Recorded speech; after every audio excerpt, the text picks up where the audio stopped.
नमस्कार दोस्तों, मैं आनंद साणाथरा भक्तिनाथ एस्ट्रोलॉजी में आपका हार्दिक अभिनंदन करता हूँ। दोस्तों, आज हम बात करेंगे केतु का 12 भाव में फल। राहु और केतु दोनों कोई ठोस ग्रह नहीं है, छाया ग्रह माने गए हैं। राहु को ऋषि पराशर ने शनि जैसा माना है और केतु को मंगल जैसा माना है। कुजवत केतु यानी मंगल जैसा केतु फल देता है। यह केतु अलगाव का कारक है, मोक्ष का कारक है, अचानक होने वाले घटनाओं का कारक है। यह केतु चर्म रोग भी दे सकता है। तो 1 से लेकर 12वें स्थान में केतु का कैसा प्रभाव रहता है, इसकी आज हम बात करेंगे। केतु अलग अलग ग्रहों के साथ अलग अलग फल प्रदान करता है। जैसे केतु को सूर्य के साथ अच्छा नहीं माना गया है, बुध के साथ उसका प्रभाव मिला जुला रहता है। केतु को मंगल के साथ भी अच्छा नहीं माना गया, गुरु के साथ ये बहुत अच्छा फल देते हैं। तो केतु को मोक्ष का कारक और मंगल जैसा अलगाव देने वाला ग्रह माना गया है। जिस स्थान में केतु बैठता है उसी स्थान में एक आदमी को एक उत्कंठा यानी एक प्यास बनी रहती है। वो जो भी कारक स्थान हो उसके प्रति उसका थोड़ी महत्वाकांक्षा ज़्यादा हो जाती है। तो आइए 1 से लेकर 12वें स्थान तक केतु क्या फल करते हैं, इसका हम जनरल विचार करते हैं। प्रथम स्थान में अगर आपका केतु है तो यह केतु अगर 4, 8 और 12 राशि का नहीं है, एक बार फिर से मैं समझाता हूँ। प्रथम स्थान में अगर आपका केतु है और यह केतु 4, 8 और 12 नंबर का नहीं है तो यह केतु आपको पतला शरीर देगा, कमर की भी आपको बाद में बीमारी दे सकता है। यह केतु मंगल जैसा प्रभाव करता है। तो यहाँ बैठा हुआ केतु आपको गुस्से वाला, संतान तो देता है लेकिन संतान की चिंता आपको बनी रहती है। सिर दर्द भी दे सकता है और आपको कार्यदक्ष बनाता है, लेकिन वात या वायु की पीड़ा आपको बनी रहती है। तो यहाँ बैठा हुआ केतु आमतौर पर मध्यम फल देने वाला दिख रहा है। आइए अब हम बात करते हैं दूसरे स्थान की। अगर दूसरे स्थान में आपका केतु है तो यहाँ केतु, मैंने आपको समझाने के लिए इधर लिखा है कि अशुभ स्थान केतु के 2, 4, 7, 8, 12 ये शुभ स्थान माने गए और शुभ स्थान 3, 6 और 11 ये उसके शुभ स्थान माने गए हैं। तो दूसरे स्थान में केतु बैठता है तो ये आपको कटु वचन बोलने वाला, आप क्रूरता से शत्रु का दमन कर सकते हैं, कटाक्ष युक्त वाणी बोल सकते हैं, पड़ोसियों से आपकी कम बनती है और कभी कभार यह केतु आपको अकस्मात धन की हानि या कभी कभार धन का लाभ भी दे सकता है। यहाँ अगर केतु मेष, मिथुन या कन्या का है तो यह केतु आपको अच्छा फल दे सकता है। लेकिन यहाँ बैठे हुआ केतु आपको मुख का रोगी या दांत का रोगी भी बना सकता है, कर्जदार भी बना सकता है और गुरु की राशि में या गुरु की दृष्टि में हुआ तो मुश्किलें आपको कम आ सकती है। यह केतु अलगाव का कारक है तो परिवार से आपको अलगाव भी दे सकता है। अगर शुभ ग्रहों की दृष्टि आई तो आप बिजनेस के लिए, जॉब के लिए या कोई काम के लिए दूर जा सकते हैं। अगर पाप ग्रहों का प्रभाव रहा तो आप अपने परिवार से मनमुटाव करके भी आप दूर जा सकते हैं। आइए अब बात करते हैं तीसरे स्थान में। तीसरे स्थान में केतु का ये शुभ स्थान माना गया है। यहाँ केतु आपको तेजस्वी, सम्मानित, सुख, वैभव देने वाला बनाता है। यहाँ केतु राजयोग कारक होता है तो यह केतु आपको अच्छा फल देने के लिए बाध्य हो जाता है। शुभ ग्रह की दृष्टि है तो अच्छा फल लाजमी आपको देगा। यहाँ बैठा हुआ केतु आपको तेजस्वी, ऐश्वर्यवान, तर में प्रवीण बनाता है। हालांकि यह केतु आपको हाथ में पीड़ा भी दे सकता है। यह स्थान हमारा राइट हैंड का हो गया तो राइट हैंड में आपको पीड़ा दे सकता है। आइए अब हम बात करें चतुर्स्थान की। चतुर्स्थान में अगर आपका केतु रहा तो यह स्थान भी सुख का है, परिवार का है। तो यहाँ बैठा हुआ केतु अच्छा फल देता हुआ नहीं दिख रहा। यहाँ बैठा हुआ केतु आपको माता को कष्ट दे सकता है, गाड़ी, मोटर और संपत्ति का सुख दिक्कतों के बाद दे सकता है। अगर गुरु शुक्र की स्थिति रही तो आपको प्रॉपर्टी का सुख मिलेगा, लेकिन उसमें प्रॉपर्टी में आपको दिक्कतें हो सकती है। घर परिवार से भी आपको सेपरेशन यानी दूर जाना पड़ सकता है, या बंटवारा भी आपका हो सकता है। तो गुरु की राशि में एक तो अच्छा फल देते हैं, लेकिन घर की चिंता हरदम बनी रहती है। यहाँ केतु सिंह, तुला, वृश्चिक और मीन राशि का अच्छा फल देता है। तो चतुर्स्थान में आमतौर पर देखें तो केतु का फल अच्छा नहीं माना गया है। पंचम स्थान की बात करें तो पंचम स्थान हमारा बुद्धि का है, विचार का है, संतान का है, अभ्यास का है। तो यहाँ बैठा हुआ केतु आमतौर पर एवरेज के तौर पर अच्छा है बुरा दोनों फल दे सकता है। तो यहाँ बैठा हुआ केतु आपको विदेश से लाभ दे सकता है, भाई बहनों से आपको लगाव हो सकता है। आप संतान का स्थान भी है, तो यहाँ बैठा हुआ केतु संतान में बाधा दे सकता है, या संतान की गर्भ में मृत्यु हो सकती है, क्योंकि यह केतु मंगल जैसा मानते हैं। तो मंगल को उग्र ग्रह मानते हैं, तो केतु ऐसा ही फल देता है। हालांकि यह विद्या का स्थान भी है, तो विद्या में भी आपकी बुद्धि तीक्ष्ण हो सकती है। यहाँ बैठा हुआ केतु आपको तीक्ष्ण बुद्धि वाला बनाता है, तो आपकी विद्या भी आप जैसे गूढ़ विद्याओं में ज्योतिष है, अध्यात्म है, तर्कशास्त्र है, उसमें आप ज़्यादा आगे बढ़ सकते हैं। हालांकि यह केतु आपको संतान की कष्ट भी दे सकता है, संतान की चिंता देता है, और पेट में भी आपको पीड़ा हो सकती है। आइए अब हम बात करते हैं छठे स्थान की। छठे स्थान में केतु अच्छा फल देता है। यह रोग, ऋण और शत्रु का स्थान है। यहाँ बैठा हुआ केतु शत्रु को पराजित करने वाला, निरोगी शरीर वाले आप होंगे। चौपाई यानी 4 व्हीलर्स और पशुओं से भी आपको लाभ केतु दे सकता है।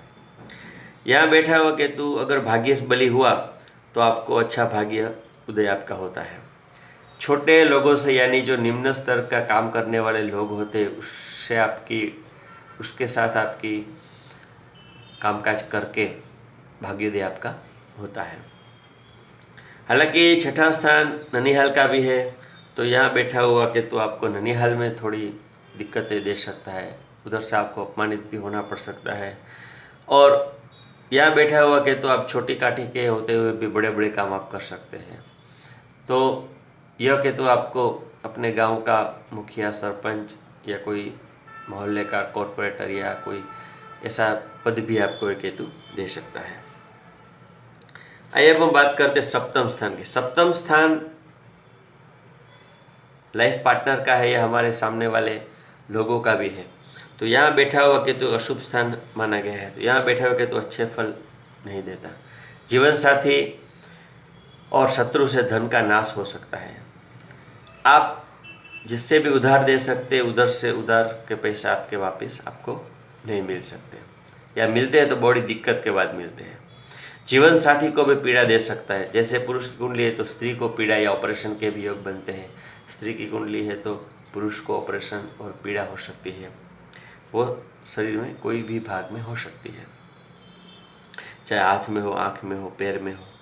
तो यह सप्तम स्थान में केतु हो और आप मांगलिक हो तो आपको 2 शादी के योग बनते हैं, इसमें कोई किंतु परंतु नहीं है। तो यहाँ बैठा हुआ केतु वैवाहिक सुख में कमी देता है, और पति पत्नी में मतभेद हो सकते हैं, सेपरेशन हो सकता है, और यह सेपरेशन के कोई भी कारण हो सकते हैं। जैसे आर्थिक लाभ के लिए कई लोग अलग होते हैं, कई लोग मजबूरी से अलग होते हैं, कई लोग मनमुटाव के कारण अलग होते हैं। तो यह केतु के ऊपर शुभ ग्रह का प्रभाव है तो अच्छे कारण सेपरेशन होता है, और अशुभ ग्रह का प्रभाव है तो बुरे कारणों से सेपरेशन होता है। आइए अब हम बात करें अष्टम स्थान की। अष्टम स्थान भी अशुभ स्थान माना गया है। तो यहाँ बैठा हुआ केतु आंखें कमज़ोर बनाता है, गुप्त रोग दे सकता है, काम सुख में कमी देता है। यहाँ बैठा हुआ केतु व्यक्ति अपनी उम्र से ज़्यादा उम्र का दिखता है। जैसे 50 का है तो 55 का दिखता है, 30 का है तो 35 का दिखता है।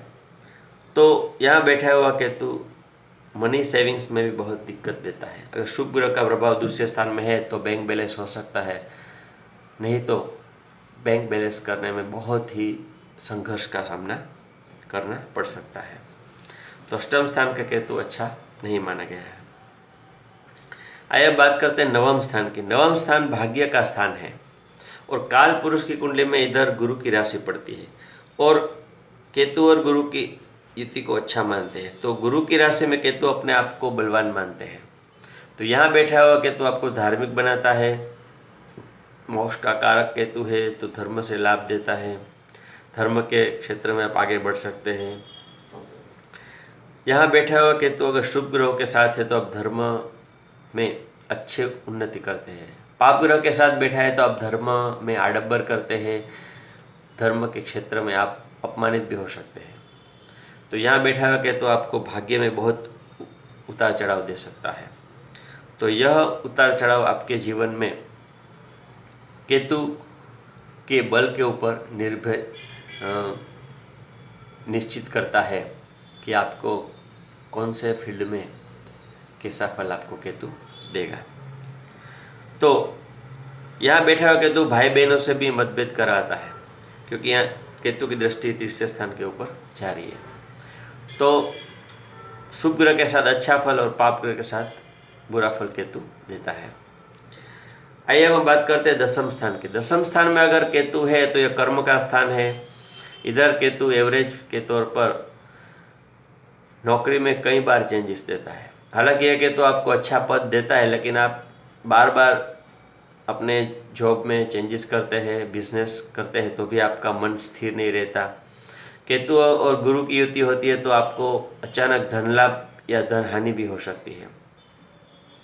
आप बिजनेस करते हैं तो आपको कई लोगों को पैसा भी खिलाना पड़ता है, घूस देनी पड़ती है। तो यहाँ बैठे हुआ केतु आपको घूमने फिरने का भी शौकीन बनाता है। आप अपने रिश्तेदारों से ज़्यादा आपकी बनती है। तो यहाँ बैठा हुआ केतु आपको अच्छा पद दे सकता है। आपको यहाँ बैठा हुआ केतु वायु विकार भी दे सकता है, लेकिन आप कार्यदक्ष होंगे, क्योंकि यह केतु मंगल जैसा फल करता है और मंगल दसम स्थान में बलवान होता है, दिग्बली होता है। तो यह केतु आपको कार्यदक्ष बनाता है, आप कर्मठ व्यक्ति होंगे। यहाँ बैठा हुआ केतु मेष, वृषभ, कन्या और वृश्चिक राशि का हो तो बहुत ही अच्छा फल करते हैं। मेष, वृषभ, कन्या और वृश्चिक यह राशि का केतु है तो बहुत ही अच्छा फल करता है। अब हम बात करते हैं 11वें स्थान में। 11वें स्थान में कोई भी ग्रह शुभ फल देता है, तो केतु 11वें स्थान में बहुत ही अच्छा फल करता है और उसमें अग्निकारक ग्रह बहुत अच्छा फल करते हैं। तो यहाँ बैठा हुआ केतु आपको मधुरभाषी, स्वरूपवान, तेजस्वी, धनी, पुत्र सुख देने वाला, सम्मानित बनाता है। पुत्र का सुख देता है और पुत्र से भी लाभ देता है। यहाँ बैठा हुआ केतु आपको विद्वान, तेजस्वी, यश, कीर्तिवान बनाता है और आपको लाभ अच्छे मिलते। केतु आपको कई बार दोस्तों से आपकी मनमुटाव हो सकता है, या कई दोस्त आपका फ़ायदा लेके आपको धोखा देके जा सकते हैं। यह निर्भर करता है केतु की राशि और उसकी ग्रहों से युति और ग्रहों की उसके ऊपर एस्पेक्ट यानी दृष्टि। तो यहाँ केतु आमतौर पर अच्छा फल देता हुआ दिखाई दे रहा है। आइए अब बात करते हैं अंतिम स्थान यानी 12वें स्थान की। 12वें स्थान में केतु गुरु की राशि में है, आमतौर पर अच्छा फल देने वाला है, मोक्ष कारक केतु है। यह केतु लेकिन आपको खर्चीले स्वभाव वाला, अच्छे कार्य में आप खर्च कर सकते हैं। पैर के ऊपर आपको चोट या कष्ट दे सकते हैं। यह केतु विदेश से भी आपको लाभ दे सकता है। शत्रु के ऊपर आप विजयी हो सकते हैं। यह स्थान शयन का, बेडरूम का भी है, तो आपको नींद में भी यह केतु दिक्कत दे सकता है। यहाँ बैठा हुआ केतु एक पुत्र को दूर भेज सकता है। जैसे आपकी 2 संतान है तो एक संतान आपकी दूर जा सकती है, वो पढ़ाई के लिए हो या बिजनेस के लिए हो या जॉब के लिए हो, या लड़की है तो शादी के बाद भी ये विदेश जा सकती है या आपसे दूर जा सकती है लंबी दूरी में। तो यह केतु आपको अच्छे फल देता हुआ दिखाई दे रहा है। लेकिन मोक्षकारक केतु होने के कारण आप में पिछली लाइफ में आपकी अंदर त्याग वृत्ति ज़्यादा आ सकती है। तो एक से लेकर 12 स्थानों तक दोस्तों आज हमने केतु ग्रह की जो चर्चा की है, यह एक जनरल चर्चा है, कोई व्यक्ति विशेष चर्चा नहीं है। आप इस केतु के फल को अपनी कुंडली के ऊपर आजमाइए और देखिए कि आपका केतु कौन से स्थान में है, शुभ स्थान में, अशुभ स्थान में है।